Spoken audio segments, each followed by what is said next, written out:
পরের টপিকটা হচ্ছে কি যে প্রিন্ট ওয়ে, হ্যাঁ প্রিন্টিং এর ওয়ে, এবং হচ্ছে কিভাবে প্রিন্টিং করা যায়, এবং হচ্ছে একটু আগে যে ভাই কোশ্চেনটা করছে যে কনকেট, অর্থাৎ মানে তিনটা ভেরিয়েবল একসাথে কিভাবে আমি লিখতে পারি। ঠিক আছে, তো এই জিনিসগুলো একটু দেখবো। সো এখন আমরা দেখেন যে এই জায়গায় আমরা ছিলাম। সো এই যে তিনবার আমার ইকো করে লিখতে হয়েছে, সো আমি চাচ্ছি যে মানে তিনজনে একসাথে থাকবে। ঠিক আছে, তো সেক্ষেত্রে আমি মনে করেন যে এইটা রফিকুল ইসলাম নেম, এটা মনে করেন নেম। এরপরে মনে করেন যে আমি কি দিলাম যে আহ কি অকুপেশন। ঠিক আছে, সো অকুপেশন মনে করেন কি দিলাম যে ডেভেলপার। সো এরপরে মনে করেন যে কি অ্যাড্রেস দিলাম। ঠিক আছে, সো অ্যাড্রেস দিলাম মনে করেন যে ঢাকা। সো এই তিনটা আমি ভ্যারিয়েবল দিলাম। সো আমি চাচ্ছি এই তিনটাকে একসাথে লেখা দেখাবো, অর্থাৎ রফিকুল ইসলাম, তারপরে হচ্ছে ডেভেলপার, এবং তারপরে দেখাবো ঢাকা। সো এই তিনটাকে একসাথে দেখানোর জন্য আমি কি করব, প্রথমে মনে করেন যে এই সবগুলা ইকো বাদ দিয়ে একটা ইকো রাখি। সো আমি এই যে নেম রাখলাম। হুম এরপরে আমি কি করব, এই যে ডট দিব।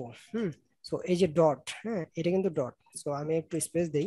সো এই যে ডট দিলাম, এই ডট এর কাজ হচ্ছে কি কনক্যাট করা, অর্থাৎ দুইটার সাথে যুক্ত করা। কনক্যাট মানে কি যুক্ত করা। সো আমি চাচ্ছি এই নেমের সাথে যুক্ত করবে কাকে, অকুপেশনকে। এরপরে যুক্ত করবে কাকে, হচ্ছে অ্যাড্রেসকে। ঠিক আছে, এই তিনটাকে সে যুক্ত করে আমাকে এখন দেখাবে। তো চলেন যাই দেখি, আপাতত নিজের গুলো বন্ধ রাখি, তাই না? তো চলেন আমরা এখন একটু দেখি যে আউটপুট আমাদের কি আসতেছে। এই যে কি আসতেছে, রফিকুল ইসলাম, হুম ডেভেলপার, এবং ঢাকা। এখন দেখেন একটা জিনিস খেয়াল করেন যে আমাদের কি এখানে একসাথে লেগে গেছে, তাই না? তো একসাথে কিন্তু লেগে গেছে। তো আমরা চাচ্ছি যে একসাথে যেন লেগে না যায়, সেজন্য আমরা কি করব, একটা স্পেস দিয়ে নেই। মনে করেন যে একটা স্পেস দিয়ে নিলাম, ফাঁকা একটা স্পেস। এখন এই যে ফাঁকা একটা স্পেস দিলাম, তাহলে ফাঁকা একটা স্পেস যে দিলাম, তো এই স্পেসটাও কিন্তু একটা স্ট্রিং। সো এইটাও কি এই ভেরিয়েবলের সাথে, এই পাশের ভেরিয়েবলের সাথে কনকেট করতে হবে। সো সেক্ষেত্রে কিন্তু এই পাশে একটা ডট দিতে হবে। ঠিক আছে, তার মানে কি আমি একটা ফাঁকা জিনিস, হ্যাঁ ফাঁকা জিনিস অ্যাসাইন করলাম, অর্থাৎ এই ফাঁকা না দিয়ে আমি এখানে এইটা লিখলাম। ঠিক আছে, অথবা আমি এখানে এইটাই লিখি না, যে অকুপেশন। ঠিক আছে, এইটাই লিখ। তো যেটা বলতেছিলাম যে এখানে আমি কি অকুপেশন লিখলাম, এবং এখানে স্পেস দিয়ে এটাকে কি করলাম, দুই পাশে কনক্যাট করে দিলাম। এখন যদি আমরা দেখি তাহলে আমাদের একটা স্পেস আসবে, তাই না? এই যে যেমন দেখেন, অকুপেশনের পর আমরা একটা স্পেস দিছি, সো অকুপেশনের পর একটা স্পেস আসছে। অকুপেশনের আগে একটা স্পেস দিলে আমরা আগেও একটা স্পেস পাবো। ঠিক আছে, তো এইভাবে আমরা কি করতে পারি, কনক্যাট করতে পারি। ঠিক আছে, আবার মনে করেন যে এইখানেও দিতে পারি। ঠিক আছে, এইখানে মনে করেন কি দিলাম, যে অ্যাড্রেস, তাই না? অ্যাড্রেস দিলাম। তো এখন আমাদের অ্যাড্রেস আসবে। তো এইভাবে আমরা কি করব, মাল্টিপল ভেরিয়েবলকে আমরা হচ্ছে কনক্যাট করতে পারবো। তাহলে কি পিএইচপি তে কনক্যাট করার ওয়ে কি, কি দিয়ে কনক্যাট করা যায়, dot C. Dot dot dot দিয়ে, তাই না? সো তাহলে এটা এটা কিন্তু আপনাদের মাথায় রাখতে হবে। হ্যাঁ, পিএইচপি তে কনক্যাট করার ওয়ে হচ্ছে ডট। এটা হচ্ছে আহ, বিভিন্ন ল্যাঙ্গুয়েজের ক্ষেত্রে বিভিন্নটা থাকে। সো জাভাস্ক্রিপ্টের ক্ষেত্রে আলাদা, হুম জাভাস্ক্রিপ্টের ক্ষেত্রে প্লাস, সো এই ক্ষেত্রে আবার ডট। তো বিভিন্ন ল্যাঙ্গুয়েজের ক্ষেত্রে এরকম বিভিন্ন থাকে। তো তাহলে ভাইয়া আমরা ভাইয়া আমরা তো ওই যে নেম অকুপেশন অ্যাড্রেসের যে ভ্যালুগুলো রফিকুল ইসলাম ডেভেলপার ঢাকা ওইটার মাঝখানে আমরা স্পেস দিতে চাচ্ছিলাম না, তো ওইটা তো আমরা তো অকুপেশন আর অ্যাড্রেসের ওইখানে হয়ে গেছে। হ্যাঁ, আলটিমেট কি আমার হচ্ছে নেমের পরে একটা স্পেস দরকার, তাই না? জি জি। নেমের পরে একটা স্পেস দরকার। তাহলে কি হচ্ছে, নেমের সাথে এই লেখাটার একটা দূরত্ব তৈরি হচ্ছে। আবার অকুপেশনের পরে যদি আমি একটা স্পেস দেই, তাহলে কি হচ্ছে, আমার এই যে অকুপেশনের যে ভ্যালুটা এটার সাথে এইটার একটা দূরত্ব তৈরি হচ্ছে। আমি চাচ্ছি জাস্ট একটা ফাঁকা জায়গা দেওয়ার জন্য আর কি। এটা যদি আমি আমি না দেই, হ্যাঁ তাহলে কি হচ্ছে, তাহলে জাস্ট ওই ফাঁকা জায়গাটাই আমাদেরকে দেখাবে যে রফিকুল ইসলাম, দেন হচ্ছে একটা ফাঁকা জায়গা, হ্যাঁ জি জি তারপরে এইটাই দেখতে চাচ্ছিলাম যে ওই যে নামের আর ডেভেলপার মাঝখানে ফাঁকাটা কিভাবে দেবো, এখানে অকুপেশন না দিয়ে দিলে কেমন হবে? হ্যাঁ এটাই। এভাবে দিতে পারবো। ঠিক আছে, তো এইটা গেল আমাদের একটা ওয়ে। হুম এখন আসেন, তাহলে আমরা কনকেটের ওয়ে কিন্তু শিখলাম, ডট দিয়ে কনকেট, এটা কিন্তু ভুলা যাবে না। ঠিক আছে, তো এরপরে আসেন যে একটু আগে ভাই কোশ্চেন করছেন যে ডাবল কোড এন্ড সিঙ্গেল কোডের মধ্যে পার্থক্য কি, ঠিক আছে। এখন আপনার মনে করেন যে সিঙ্গেল কোড হচ্ছে কি হার্ড, এটা হচ্ছে হার্ড, মানে এটা হার্ড মানে কি কঠিন, ঠিক আছে। কঠিন মানে এইটা আমি এই স্বার্থে বুঝাইতে যাচ্ছি যে সিঙ্গেল কোডের মধ্যে যা যা লিখবেন, হ্যাঁ, ও হচ্ছে হার্ডলি ওই স্ট্রিংটাই প্রিন্ট করার চেষ্টা করবে, ঠিক আছে। এখন সেক্ষেত্রে আসলে ব্যাপারটা কেমন দাঁড়াচ্ছে আমি একটা এক্সাম্পল দিয়ে বুঝাই দিলে ক্লিয়ার হবে। মনে করেন এই যে এই পুরো ব্যাপারটা, হ্যাঁ, কনক্যাট করার আরো একটা ওয়ে আছে, ঠিক আছে। মনে করেন আমি ইকো লিখলাম, আমি ডাবল কোটেশন লিখলাম, হুম, এবং এই ভেরিয়েবলের জিনিসটা এখানে দিলাম। দেখেন তো, খেয়াল করেন তো, আমি ডাবল কোট দিছি এবং এটার ভিতরে ডলার সাইন নেম দিছি, কালার কিন্তু সেম আছে, ঠিক আছে। কালারটা কিন্তু ভ্যারিয়েন্ট হয় নাই, অর্থাৎ চেঞ্জ হয় নাই। কারণ আমি যদি এই ডাবল কোট বাদ দিয়ে যদি আমি এটাকে সিঙ্গেল কোট দিয়ে আবৃত করি, দেখেন তো ও কি বলতেছে, ও চেঞ্জ কিন্তু হয়েছে। তো এখন যদি আমি এটা বন্ধ করে আমি যদি এইটা দেখতে চাই, তাহলে আসলে আমাকে কি দেখাবে, দেখেন তো, ডলার নেম। কালার নেম দেখাইছে, তাই না। সো আর সেক্ষেত্রে আমি যদি ওকে হচ্ছে ডাবল কোটের মধ্যে এটা দিতাম, হুম, ডাবল কোটের মধ্যে আমি যদি তাকে এটা দিতাম ভেরিয়েবলটা, সেক্ষেত্রে কিন্তু আমার নামটা দেখাচ্ছে, ঠিক আছে? জি বুঝতে ভাই। পারছেন এটা? তো এখন ঠিক সেম ভাবে মনে করেন এইটার ভিতরে রেগুলার এক্সপ্রেশন, অর্থাৎ এই যে আমরা নিউ লাইন তৈরি করি, ঠিক আছে। নিউ লাইন তৈরি করার জন্য এই যে স্ল্যাশ এন দিয়ে নিউ লাইন তৈরি করা যায়। আবার মনে করেন যে নিচে নিচে আরেকটা লেখা, এই লেখাটা আমি প্রিন্ট করব, ঠিক আছে। তো আমি চাই দুইটা যেন এক লাইনে না হয়, আলাদা লাইন হয়। সো এখন যদি আমি দেই হচ্ছে নিউ লাইন তৈরি হয় নাই, আচ্ছা, নিউ লাইন তৈরি হয় নাই। তো দেখি, এখানে কি ভাই ব্রেক কাজ করবে না, বিয়ার ব্রেক? ব্রেক কাজ করবে, ব্রেক দেই, ঠিক আছে, বিআর দেই, তাহলে আমরা কি বিআর দিয়েও কাজ করতে পারবো, মনে করেন যে বিআর দিয়েও কাজ করতে পারবো। সো আমরা এই যে এখানে দেখেন আমরা বিআর দিয়েও কাজ করতে পারলাম, ঠিক আছে। তাহলে আমাদের যে সিঙ্গেল কোড এবং ডাবল কোডের মধ্যে সবচেয়ে মেজর পার্থক্য কোনটা? ডাবল কোডের মধ্যে ভ্যারিয়েবল লিখলে ভ্যারিয়েবলের ভ্যালুটা প্রিন্ট করে, সিঙ্গেল কোডের মধ্যে, হ্যাঁ, সিঙ্গেল কোডের মধ্যে যদি আমি ভ্যারিয়েবলটা লিখি তাহলে ভ্যারিয়েবল প্রিন্ট করে, ওটার ভ্যালুটা কিন্তু আর প্রিন্ট করতেছে না। ক্লিয়ার? জি ভাই। জি ভাই। আচ্ছা, সো যেটা বুঝাচ্ছিলাম যে আমরা কি করলাম, মাই অ্যাড্রেস ইজ এটা, এটার সাথে ডট দিয়ে কনকেট করলাম ভ্যারিয়েবলটা, অর্থাৎ আমার অ্যাড্রেসের ভ্যালুটা, ঠিক আছে। এইটাকে আরেকটা ওয়েতে কনকেট করা যায়, সেটা হচ্ছে কি যে আমি মনে করেন লিখলাম, হুম, যেমন মনে করেন যে এই পুরো লেখাটা লিখলাম, ঠিক আছে, লিখে এইখানে এই অ্যাড্রেসটা এটার ভিতরে দিয়ে দিলাম। তো এখন যদি আমি আসলে প্রিন্ট করি, ঠিক আছে, আমি এইটা বন্ধ রেখে যদি এইটাকে প্রিন্ট করি, কি আসবে এটা একটু খেয়াল করেন, ঠিক আছে। মাই address is address. My address. My address is address, তাই না। তো ডাবল কোটের মধ্যে নিয়ে নিচ্ছি, তখন কিন্তু ও আর এই ভেরিয়েবলটা চিনতেই পারতেছে না, ঠিক আছে।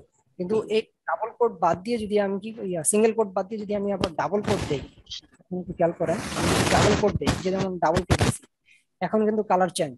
ভাইয়া আবার আচ্ছা, যেটা বলতেছিলাম যে মাই অ্যাড্রেস ইজ ঢাকা, ঠিক আছে। তো এইবার কিন্তু আসলো, অর্থাৎ ডাবল কোডের মধ্যে আমি যদি ভেরিয়েবলটাকে লিখি, এই ভেরিয়েবলটা হচ্ছে ভ্যালুটা প্রিন্ট করে। আর যদি আমি সিঙ্গেল কোডের মধ্যে লিখি, তাহলে ওই ভ্যারিয়েবলটার ভ্যালুটা প্রিন্ট করে না, ভেরিয়েবলটার লেখাটাই প্রিন্ট করে দেয়, ঠিক আছে। So, জি জি ভাই। এইভাবে যে লিখলাম, এইভাবে যে এই যে পিএসপি মানে অ্যাড্রেস ভেরিয়েবলটা লিখলাম, এইটাকে আরো সুন্দর ওয়েতে লেখার জন্য, হ্যাঁ, স্পেসিফিক করার জন্য এটাকে কার্লি ব্র্যাকেটস এর মধ্যে লেখা হয়, ঠিক আছে। এটা নতুন আসছে পিএসপি তে, হ্যাঁ, এটা কার্লি ব্র্যাকেটের মধ্যে লেখা হয়। অর্থাৎ আপনি যতগুলো ভেরিয়েবল এটার মধ্যে লিখবেন, বুঝার স্বার্থে এটা কার্লি ব্র্যাকেটের মধ্যে দিতে হবে, ঠিক আছে। এছাড়াও হবে, মানে না দিলেও হবে, কিন্তু দেওয়া উত্তম, ঠিক আছে। সো তাহলে আমরা হচ্ছে দেখলাম কিভাবে আসলে কনক্যাট করা যায়, ঠিক আছে।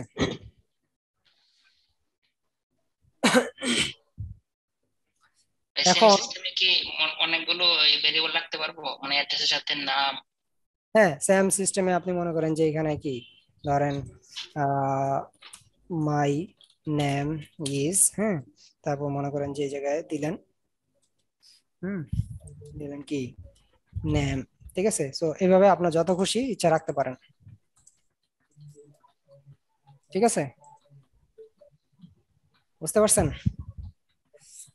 তো জি এই ভাই। হচ্ছে জি ভাই, বুঝতে পারছি।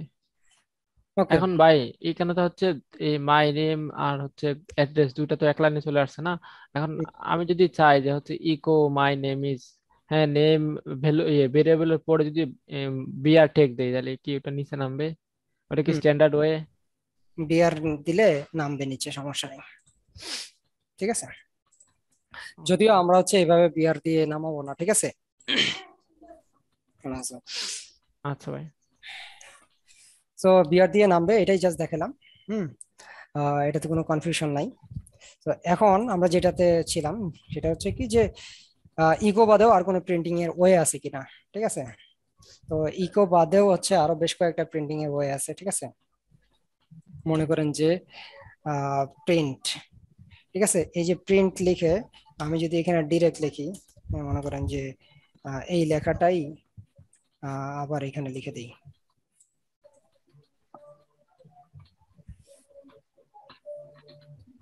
সো প্রিন্ট করতেছে, ঠিক আছে। এটাও একটা প্রিন্টের ওয়ে তাহলে। হুম। এইটাকে আবার মনে করেন যে যদি দেখি ব্র্যাকেটের মধ্যে দিয়ে কাজ করে কিনা। হুম। সো ব্র্যাকেটের মধ্যে দিয়েও কাজ করে। তাহলে কি প্রিন্ট একটা ওয়ে আমরা শিখলাম। হ্যাঁ। আর হইতেছে আহ এরপরে আরেকটা হচ্ছে প্রিন্ট এফ।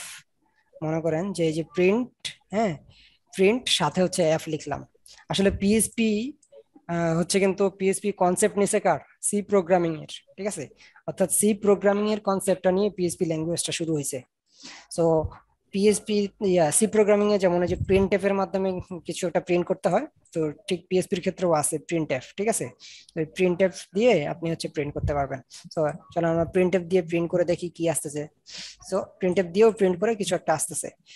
এখন একটা জিনিস খেয়াল করেন, মনে করেন এই জায়গায় ভ্যারিয়েবল, আমি মানে খেয়াল করেন এই জায়গায় একটা ভ্যারিয়েবল হওয়ার কথা ছিল, আমি মনে করেন এই জায়গায় ডলার সাইন দিয়ে রাখলাম বোঝার স্বার্থে, ঠিক আছে। ডলার সাইন না, আপনি মনে করেন যে একটা এই সিম্বলটা দিয়ে রাখলাম, খেয়াল রাখেন সবাই, ঠিক আছে। এবং এই জায়গায়ও আমাদের অ্যাড্রেস বসার কথা ছিল, এই জায়গায় আমি কি করলাম, এই জায়গায় একটা সিম্বল দিয়ে রাখলাম। তাহলে দুইটা সিম্বল আমি দিয়ে রাখলাম দুই জায়গায়, যে দুই জায়গায় আমার কি ভেরিয়েবলটা বসানোর কথা ছিল, তাই না। বিষয়টা হচ্ছে কি যে আমি আহ এটার সাথে কিন্তু রিয়েল লাইফে একটা এক্সাম্পল দেবো আমি আপনাদেরকে, হ্যাঁ। এবং এইটা কিন্তু ওয়ার্ডপ্রেসে এইটার মানে এত বেশি ইউজড হয় ওয়ার্ডপ্রেসে, এটা আমি আসলে আপনাদেরকে বলে বোঝাইতে পারবো না। এক একটা প্লাগইনে হাজার হাজার বার এই জিনিসটা ইউজ হয়, ঠিক আছে। তো আমি যেটা করতেছিলাম যে আমি কি লিখতেছিলাম, এইখানে আমার একটা ভেরিয়েবল বসানোর কথা ছিল, যেটা হওয়ার কথা ছিল নেম, তাই না। মাই নেম ইজ অমুক, এন্ড হচ্ছে আমি ধরেন ব্রেকটা আপাতত বাদ দিয়ে দিলাম, ঠিক আছে। আচ্ছা থাক, সমস্যা নাই। এবং মাই অ্যাড্রেস ইজ হচ্ছে ঢাকা, তো এই জায়গায় ঢাকা অ্যাড্রেসটা বসবে। তো এই যে দুই জায়গায় আমি সিম্বল দিয়ে রাখলাম কি, এই যে মডুলাস সিম্বলটা, ঠিক আছে, পার্সেন্টেজ সিম্বল। সো এখন আমি কি করব, এই যে শেষে কমা দিয়ে দিব একটা, কমা দিয়ে আমি কি করব, এই যে নাম এবং অ্যাড্রেস এই দুইটা সিকোয়েন্সলি ভাবে লিখে দিব, ঠিক আছে। নাম লিখলাম, অ্যাড্রেস লিখলাম, ঠিক আছে। তাহলে কি জি বোঝাচ্ছে ভাই। যে ও মনে করেন যে পার্সেন্ট এস যদি দেই, পার্সেন্ট এস, দেখি এস দিয়ে কাজ করে কিনা। উম, এই যেমন দেখেন, হ্যাঁ কাজ করতেছে কিন্তু, ঠিক আছে। সো পার্সেন্ট ডি দিয়েও কাজ করার কথা, দেখি ডি দিয়ে কাজ করতেছে না। সো পার্সেন্ট ডি দিয়ে কাজ করতেছে না, পার্সেন্ট ডি দিয়ে হচ্ছে আপনার নাম্বারকে নিবে ও, ঠিক আছে। হ্যাঁ আমি যদি হচ্ছে এখানে কিছু একটা নাম্বার দেই, হ্যাঁ মনে করেন যে 10 দেই, দেখি কি হয়, নাম্বার নিচ্ছে, ঠিক আছে। অর্থাৎ কি এই জায়গায় ক্লিয়ার হইলেন যে আমার যখন একটা স্ট্রিং, মানে আমি তো এখনো স্ট্রিং বা নাম্বার কি এই জিনিসে আসি নাই, তাই না। জি ভাই। অন্ততপক্ষে জি এইটা ভাই। তো কিন্তু এইটা তো অন্ততপক্ষে বুঝেন, যেহেতু আমি কোটেশনের ভিতরে একটা লেখাকে রাখছি, এইটা হচ্ছে একটা স্ট্রিং, তাই না। জি ভাই বুঝি। যখন জি আমি জি একটা জি ভাই। যখন আমি একটা সংখ্যা লিখতেছি, এটা তো একটা নাম্বার, তাই না। জি জি ভাই। তো আমি যখন আমার এই জায়গায় এই জায়গায় এই যে মাই নেম ইজ, এখানে আমার নাম হবে, তো নাম হইলে এখানে দিব কি স্ট্রিং, ঠিক আছে, স্ট্রিং এর এস। জি আবার মাই, মনে করেন যে কি এটা মনে করেন মাই অ্যাড্রেস ইজ, এই জায়গায় আমি নাম্বার দিব, ঠিক আছে, যে কোনো টাইপের ইন্টিজার নাম্বার বোঝাচ্ছে। সো আমি ডাটা টাইপ নিয়ে আসি নাই, এগুলা কথা বলতে যাচ্ছি না। So, আপনারা প্রাথমিকভাবে জেনে নেন যে এই ডি দেওয়া মানে হচ্ছে আমার নাম্বার থাকলে নাম্বারটাকে শো করবে, ঠিক আছে।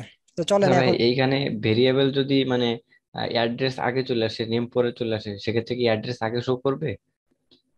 না, হ্যাঁ হ্যাঁ, জি অ্যাড্রেস তো আপনার নাম্বার, তাই না? নাম্বারটা তখন জিরো দেখাবে, ঠিক আছে, যেটা একটু আগে দেখতেছিলেন। জি জি। ঠিক আছে, এই যে আপনার এখানে তো জিরো দেখানোর কথা, তাই না? এই যেমন দেখেন ওইটা এস নাম্বার। আর ডিটা আগে পরে করতে হবে মনে হয় নাকি? তো আপনার এইখানে যে সিকোয়েন্সটা বজায় থাকবে ওই সিকোয়েন্সটাই মেনে কিন্তু দিতে হবে। হ্যাঁ, আপনি হচ্ছে প্রথমে আপনার যেটা বসানোর দরকার সেটা হুম, আপনি না দিবেন আগে, ঠিক আছে। প্রথমে আপনার নেম বসানোর দরকার, আপনি নেম দিবেন, তারপরে জি অ্যাড্রেস বসানোর দরকার, তারপর আপনি অ্যাড্রেস দিবেন, ঠিক আছে। সো জি। আমি জাস্ট বোঝানোর সাথে এখানে নাম্বার দিয়ে চেক আউট করে দেখাচ্ছিলাম আপনাদেরকে। হ্যাঁ, এখন আমি এই জায়গায় আবার আগেরটাই ফিরে আসি। সো এস, ঠিক আছে, string. So my name is Rafiqul Islam and হচ্ছে মাই অ্যাড্রেস ইজ ঢাকা, ঠিক আছে। তো এইটাই এখন আমাকে সে প্রিন্ট করে দেখাবে। এখন আসেন রিয়েল লাইফ এক্সাম্পলে। কারণ আপনাদের আজকে তো না, আপনাদের যখন হচ্ছে ব্যাচে অ্যাসাইন করা হয় আপনাদের মেসেজটা কেমন গেছিল? ডেয়ার, আপনাদের নাম গেছিল তাই না, ইন্ডিভিজুয়াল নাম। মনে করেন যে ডেয়ার, আমার নামই ধরি যে ডেয়ার রফিকুল, ঠিক আছে। জি ভাই। You have assigned on batch 01 on Laravel course, ঠিক আছে। এখন দেখেন, খেয়াল করেন, এই যে ব্যাচ, এই যে লেখাটা ব্যাচ 1 লারাভেল কোর্স, আমি এটা পুরোটাকে একটা কোটেশনের মধ্যে নিয়ে নিচ্ছি, ঠিক আছে। আচ্ছা, তো যেখানে কুকুর চিল্লাচ্ছে ওখানে একটু মাউথ অফ করে রাখি, হ্যাঁ। আচ্ছা, তো যেটা বলতে চাচ্ছিলাম যে আপনাদের এখানে, যখন আপনাদের এখানে মেসেজ পাঠানো গেছে তখন এখানে কি ডেয়ার নেম, এই জায়গায় কি হ্যাঁ যার যার নেম বসতো, সো ডেয়ার, হ্যাঁ। তাই না? জি ভাই। Their name. আচ্ছা, আমি আপাতত রফিকুলই রাখি। You have assigned on batch, হ্যাঁ, বা ব্যাচ আপনাদেরকে এইভাবে গেছে যে লারাবেল, হ্যাঁ, পিএসপি লারাবেল কোর্স H1, এইভাবে গেছে, ঠিক আছে। হুম। সো এই যে একটা মেসেজ আপনাদেরকে যখন এইভাবে পাঠানো হয়েছে তখন মেসেজটা কিন্তু আগে থেকেই লেখা ছিল। হ্যাঁ, মেসেজটাতে দেখেন বারবার যদি আপনার নাম আরেকজনের নাম কি আলাদা আলাদা ভাবে দিয়ে কি মেসেজ পাঠানো সম্ভব বলেন? না। তাহলে তো শহীদ হয়ে যাব আমি, তাই না? তো এইটার ক্ষেত্রে, হ্যাঁ, যেটা সলিউশন সেইটা হচ্ছে যে আপনি এখানে কি দিবেন, এই যে ডলার সাইন দিবেন এস, এরপরে আপনার এই জায়গায় বসানো দরকার, এইখানে দিবেন ডলার সাইন বলতেছি, মডুলার সাইন এস, ঠিক আছে, বা পার্সেন্টেজ সাইন এস। সো এইটা দেওয়ার পর মনে করেন এইটাকে এখন এক লাইনে যদি নিয়ে আসি, জাস্ট বোঝার সাথে এক লাইনে নিয়ে আসলাম।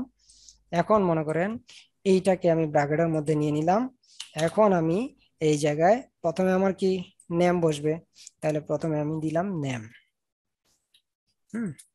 এরপরে আমার কি বসবে, মনে করেন যে কোর্সের নাম, ঠিক আছে, ওই কোর্স বা ব্যাচ নেম, ব্যাচ নেম, ঠিক আছে। সো এইভাবে আমার বসলো। তার মানে কি, আমি যখন হচ্ছে আপনাদেরকে মেসেজ পাঠাই তখন কিন্তু এই তরিকাতেই মেসেজটা যায়, ঠিক আছে। জি ভাই। জি যার যার নামের জায়গায় নামটা সুন্দর বসে যায়, যার মানে যে যেই কোর্সে আছেন তার সেই কোর্সের বা ব্যাচের নামটা কিন্তু বসে যায়। তো ওয়ার্ডপ্রেসের ক্ষেত্রেও সেম, ওয়ার্ডপ্রেসে যখন প্লাগইন বানানো হয় তখন উপরে এরকম অসংখ্য ভেরিয়েবল আসে, এই আসে সেই আসে, হ্যাঁ, এবং হচ্ছে এরকম করে রিটার্ন দেয় একটা স্ট্রিং, ওই হচ্ছে কোন জায়গায় কি বসবে ওইটা হচ্ছে এইভাবে প্যারামিটার পাস করে দেয়, হ্যাঁ, সিকোয়েন্সলি, যে প্রথম এসের জায়গায় এটা বসবে, দ্বিতীয় এসের জায়গায় এটা বসবে, তৃতীয় এসের জায়গায় এটা বসবে, এরকম। ক্লিয়ার সবাই? জি ভাই।